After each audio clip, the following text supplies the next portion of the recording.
I love acting. It's my most favorite thing in the world. I want to mainly be an actor when I grow up, or an actress. I want to write my own movies and I want to direct and star in them and stuff. Michelle Trachtenberg considered herself lucky to find her passion early in life. Acting was all she ever did, and it was all she ever wanted to do. She was a staple of late 90s and early 2000s media. Her roles ranged from lovable children like Harriet the Spy to evil manipulators like Georgina Sparks in Gossip Girl. She didn't only have impressive range, she had a loving, bright spirit. When that star suddenly burned out at an early age, the world was shocked. Keep watching for some shocking details about Michelle Trachtenberg's death. Her final posts. Michelle was known for her beauty. That didn't mean she enjoyed looking at herself on camera as much as she enjoyed acting behind it. She had never watched the entire Buffy the Vampire Slayer series. She even said in an Access Hollywood interview, "Okay, I literally don't look at images of myself, so that's hilarious." That could be because of the bullying the star received in school. She admitted while promoting the movie 17 again, "I would like to go back to high school as an adult and maybe, one day create a charity where I'm an advocate against, harassment and hazing in schools. And I want to sit down with bullies one day and say..." Michelle could have let those fears keep her from the fickle world of social media, but she didn't. In fact, she developed a major following. Her Instagram account had over 800,000 followers. Her last few posts were all focused on honoring the past. Many include #throwback in the caption. On February 14th, she made a Valentine's Day post with her boyfriend, Jay Cohen. It included a picture of her in a blue formal gown at the 2011 School of American Ballet Winter Ball. She also posted a blurry headshot on February 16th. More throwback posts followed at the beginning of 2025, including one of her and David Schwimmer in NYC on January 4th. On January 22nd, she posted a picture with Sarah Michelle Gellar, her on-screen sister on Buffy the Vampire Slayer. She captioned it, "Slay all day, always love this twinning photo of us." She made her final post February 19th, 2025. It was a zoomed-in picture of her in a green gown while promoting the 2013 film Killing Kennedy. She captioned it saying she wanted to look like a naughty Tinkerbell. She was found dead exactly 1 week later. These posts bring up more questions than they answer. They're the only clues she's provided to her mysterious death. Could she have known she was dying? Were her throwback posts a way to look back at her better earlier days? Were they nothing more than a bit of nostalgia? Michelle may have been unwell. Michelle never publicly disclosed any health conditions.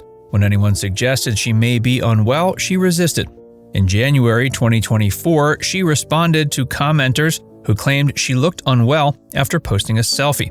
They pointed out her chapped lips and yellowed skin. One commenter even noted the appearance of her eyes could hint at a liver issue. Many other celebrities have to deal with similar claims whenever their appearance changes, especially actresses. Michelle felt like the bullies she dealt with in school were back and she wasn't ready to back down. She responded, quote, "Fun fact, this is my face. Not malnutrition, no problems. Why do you have to hate? Get a calendar."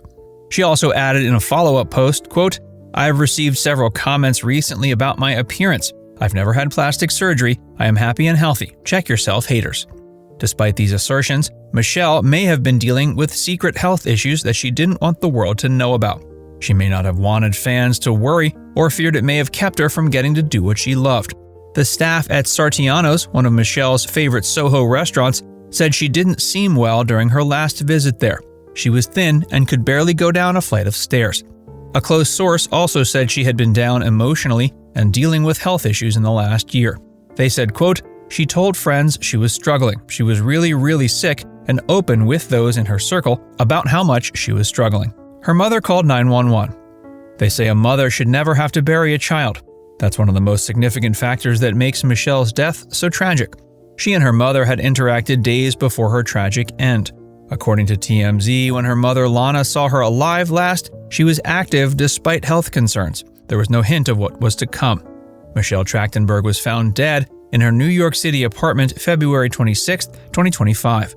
Lana found her and called 911 as soon as possible at around 8 a.m. The police found her unconscious and unresponsive. EMS rushed in after them and pronounced her dead. The cause may have been a liver transplant. A full autopsy on Michelle hasn't been performed yet. Her family reportedly objected to it on religious grounds, so there's no official cause of death yet. It's been ruled undetermined for now. There's no suspicion of foul play either. However, one potential reason for the tragedy has been put up as a possibility. It's not what fans may expect for such a young and apparently healthy woman. Reports say that Michelle got a liver transplant months before her death. Complications from the operation, or even a rejection of the donated organ, could have caused her death. The liver is one of the most essential organs because it has a variety of functions in the body. It removes toxins, maintains blood sugar, and regulates blood clotting. Why would a transplant be necessary? There are several conditions that can impair liver function. Hepatitis B and C are curable with treatment. Alcoholism can lead to severe dysfunction. Fatty liver disease is caused by obesity. Most of these conditions lead to cirrhosis or scarring of the liver. It's such a serious issue that life expectancy ranges from only 2 to 12 years. Why the potential cause of death is still odd. It's unclear how a young woman like Michelle could have developed such severe conditions so quickly. Most cases don't develop until around 50 to 60 years old. Even though it's odd for a liver transplant to be necessary for someone so young, it is possible. She could have been taking the wrong medications. Botched surgeries do happen every day, even to the young and in reputable hospitals. Friends and fans reached out. Michelle was a beloved actress who began working at age 3. She racked up an impressive list of credits, from Harriet the Spy to Gossip Girl. That left a long list of devastated friends and castmates. Many sent tender messages of condolence, expressing how wonderful she was to work with and be with. Rosie O'Donnell worked with Michelle on Harriet the Spy. They developed a close relationship, with Michelle saying, Rosie was my biggest supporter. I'm extremely grateful for the experience. Rosie reached out saying, quote, I loved her very much. She struggled the last few years. I wish I could have helped. It's unclear what Rosie meant by struggled. She could have known about Michelle's health struggles sooner than most, or be talking about something entirely separate. Another cast member of that film, J. Smith Cameron, also expressed condolences, saying, quote, her natural ebullient nature was ratcheted up to giddiness as she tried to learn how to handle all that came with that. She was a very charming little girl. Years later, we found each other on social media and connected briefly. She was always very warm toward me. I feel very shocked and unsettled to hear of her passing. Kenan Thompson, another former Nickelodeon star, gave his condolences too. He said, quote, our first Nick movie star has departed us. She was my friend and now she rests. Canadian actor Shawn Ashmore was more than Michelle's friend. He was her ex-boyfriend, but had nothing but positive words to give. He said she was, quote, incredible, loving, and quirky, and that he'd always fondly remember the time they spent together. Michelle's Buffy the Vampire Slayer co-star Allison Hannigan also posted pictures of the pair together. James Mars, who played Spike, also sent messages of love. Blake Lively played her character's nemesis on Gossip Girl, but she also had nothing but kind words to say about Michelle. She recently posted a picture of them together from the first time they met, noting how the actress always lit up any room she entered. Now it's time to hear from you. What's your favorite memory of Michelle? Let us know in the comment section below.